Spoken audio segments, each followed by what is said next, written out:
అపోస్తలుడైన పౌలు గారు కొరింథీయులకు రాసిన మొదటి పత్రిక 15వ అధ్యాయం 58వ వచనం. కాగా నా ప్రియ సహోదరులారా, మీ ప్రయాసము ప్రభునందు వ్యర్థము కాదని ఎరిగి స్థిరులను కదలని వారును ప్రభు కార్యాభివృద్ధి అందు ఎప్పటికీ ఆసక్తులనయ్యుండుడి. స్తోత్రం దేవా, ఈరోజు యొక్క వాక్య వెలుగును మమ్మల్ని నడిపించి బలపరిచి కృప చూపించమని, విత్తబడిచిన వాక్యం వ్యర్థం కాకుండా ప్రతి హృదయంలో నాటబడి నూరంతల పంటను గ్రహించమని యేసు నామములో ప్రార్థించిన మేము పొందుకుని ఉన్నాం తండ్రి, ఆమెన్. 2 శతాబ్దాల క్రితం ఇంగ్లాండ్ నుంచి వచ్చినటువంటి ఒక మిషనరీ గారైనటువంటి రెవరెండ్ గ్రీనెల్ అమెరికాలో ఉన్నటువంటి న్యూయార్క్ రాష్ట్రంలోని ఒక మారుమూల ప్రాంతంలో సేవ చేస్తున్నారు. ఆయన సాత్వికుడు, దీనుడు మాత్రమే కాకుండా ఎల్లప్పుడూ మిషనరీ సేవలో నిమగ్నమైండేవాడు. తనకు పరిచయమైన ప్రతి ఒక్కరిని దేవుని దగ్గరికి నడిపించేవాడు. అది వేసవికాలం, ఎండ మండుతుంది. ఆయన తన గుర్రాన్ని ఆపి ఆ వాగు దగ్గర దానికి నీరు పెడుతూ ఉన్నాడు. ఆ ప్రక్కనే ఉన్న ఒక వంతెన మీదకి చింపురు జుట్టుతో చిరిగినటువంటి వస్త్రాలతో, చెప్పులు లేని కాళ్ళతో ఒక 7 సంవత్సరాల కుర్రోడు వచ్చాడు. ఆయన కుర్రోని చూసి, బాబు, నీకు తల్లిదండ్రులు ఉన్నారా అని అడిగాడు. అవునండి, వాళ్ళు ఆ ఇంట్లో ఉన్నారు అని ఒక ఇంటిని చూపించాడు ఆ బాలుడు. తల్లిదండ్రులు, మీ అమ్మ మీ నాన్న ప్రార్థన చేస్తారా? లేదండి. వాళ్ళు ఎందుకు ప్రార్థన చేయరు? నాకు తెలియదండి. నీవు ప్రార్థన చేస్తావా? లేదండి. నీవెందుకు ప్రార్థన చేయవు? నాకు ప్రార్థన చేయటం రాదండి. నీవు చదవగలుగుతావా? అవునండి, క్రొత్త నిబంధన చదవడాన్ని మా అమ్మ నాకు నేర్పించింది. ఓ, నేను నీకు 6 పైసలు ఇస్తాను. నీవు ఇంటికి వెళ్ళి యోహాను సువార్త 3వ అధ్యాయం 3వ వచనం 3 సార్లు చదువుతావా? అలాగేనండి అన్నాడా బాలుడు. మిషనరీ అతనికి 6 పైసలు ఇచ్చాడు. గుర్రం ఎక్కి తన దారిని వెళ్ళిపోయాడు. గ్రీనెల్ గారు ఈ విధంగా గుర్రంపై స్వారీ చేస్తూ ప్రజలను సందర్శిస్తూ న్యూయార్క్ రాష్ట్రమంతటా కూడా పర్యటించి అనేక మందిని యేసుక్రీస్తు ప్రభువులోకి నడిపించారు. ఈ విధంగా 20 సంవత్సరాలు గడిచాయి. ఆయన వయసు పైబడింది, శక్తి సన్నగిల్లింది. అయినా సరే ఆ మిషనరీ తన పట్టును సడలించలేదు. ప్రభు కొరకు నమ్మకంగా సేవ చేస్తున్నాడు. అదే న్యూయార్క్ రాష్ట్రంలో వేరొక మారుమూల ప్రాంతంలో ఆయన సేవ చేస్తూ ఉన్నాడు.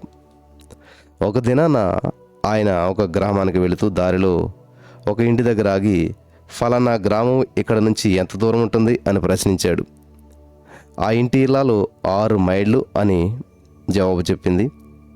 అలాగా, నేను చాలా అలసిపోయి ఉన్నాను, ఈ రాత్రికి ఇక్కడ మరి ఉండొచ్చా, బస్ చేయొచ్చా అని అడిగాడు. వారికి ఉన్న పేదరికాన్ని బట్టి ఆ మిషనరీకి ఆతిథ్యం ఇవ్వడానికి ఆ స్త్రీ అంగీకరించలేదు. కానీ ఆమె భర్త వచ్చి, అయ్యా, మాకున్నటువంటి దాంట్లోనే అందరం సర్దుకుందాం, ఈ రాత్రి మాతోనే ఉండండి అన్నాడు. ఆ మిషనరీ గారు గుర్రం దిగి ఇంట్లోనికి వెళ్ళాడు. ఆ ఇంటి ఇల్లాలు వంట చేయడం ప్రారంభించింది. భర్త గుర్రాన్ని మరి గమనించసాగాడు. కొంతసేపు అయిన తర్వాత అందరూ భోజనానికి కూర్చున్నారు. మీరు యేసు ప్రభువును ప్రేమిస్తున్నారా అని సంభాషణ ప్రారంభించాడు ఈ మిషనరీ గారు. అది చాలా పెద్ద ప్రశ్న అన్నాడు ఆ ఇంటి యజమానుడు. కానీ మీరు జవాబు చెప్తేనే కానీ నేను భోజనం చేయను అన్నాడు మిషనరీ గారు.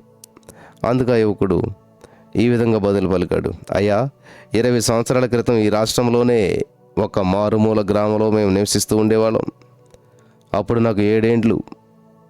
నేను రోడ్డు మీద ఆడుకుంటుండగా నల్లని దుస్తులు ధరించినటువంటి ఒక వ్యక్తి వాగు దగ్గర గుర్రానికి నీళ్లు పెడుతూ ఉన్నాడు.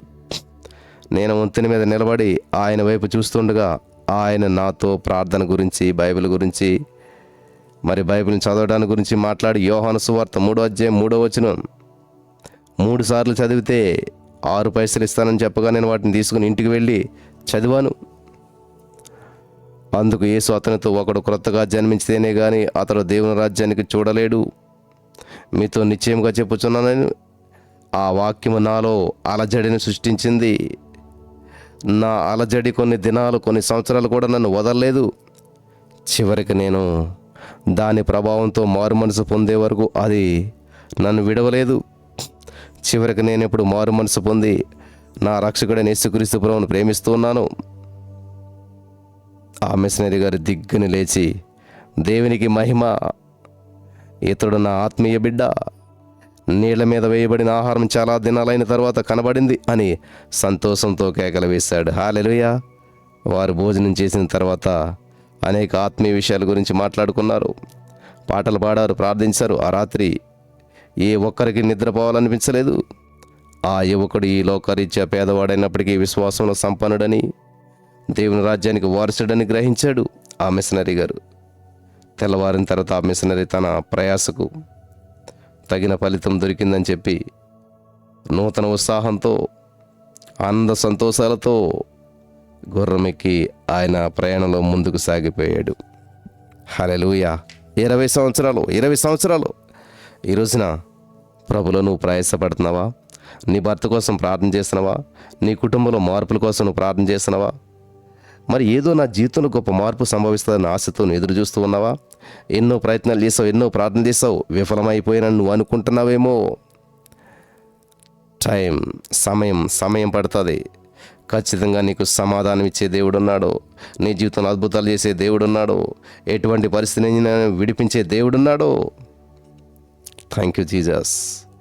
బ్రదర్, ఎంతో కాలంగా ప్రార్థిస్తున్నాను నా భర్త మార్పు కొరకు, ఏమీ సంభవించట్లేదే. ఎంతో కాలంగా ప్రార్థన చేస్తున్నాను ఉద్యోగం కొరకు, గర్భఫలం కొరకు, ప్రమోషన్ కొరకు, మరి అప్పుల సమస్య నుంచి విడుదల, ఇలాగ ఎన్నో సమస్యల కొరకు నువ్వు ప్రార్థిస్తూ ఉన్నావు, కానీ బయటపడతలేదేమో. అయితే యేసయ్య ఈరోజు నేను చెప్తున్నాడు, ప్రభునందు నీ ప్రయాసం వ్యర్థము కాదని ఎరిగి స్థిరులను కదలని వారై ఉండమన్నాడు. స్థిరంగా ఉండు, కదలొద్దు. ఏ సమస్య వచ్చినా, ఏ బంధకాలు వచ్చినా కదలొద్దు, కదిలించబడొద్దు. స్థిరంగా ఉండండి, నిలకడగా ఉండాలి. పరిశుద్ధాత్మ దేవుడు మీకు అటువంటి కృప చూపించి ఫలితాలను పొందుకునేంత వరకు స్థిరంగా ఉండటానికి సహాయం చేసి నడిపించి బలపరచును గాక. ఆమేన్.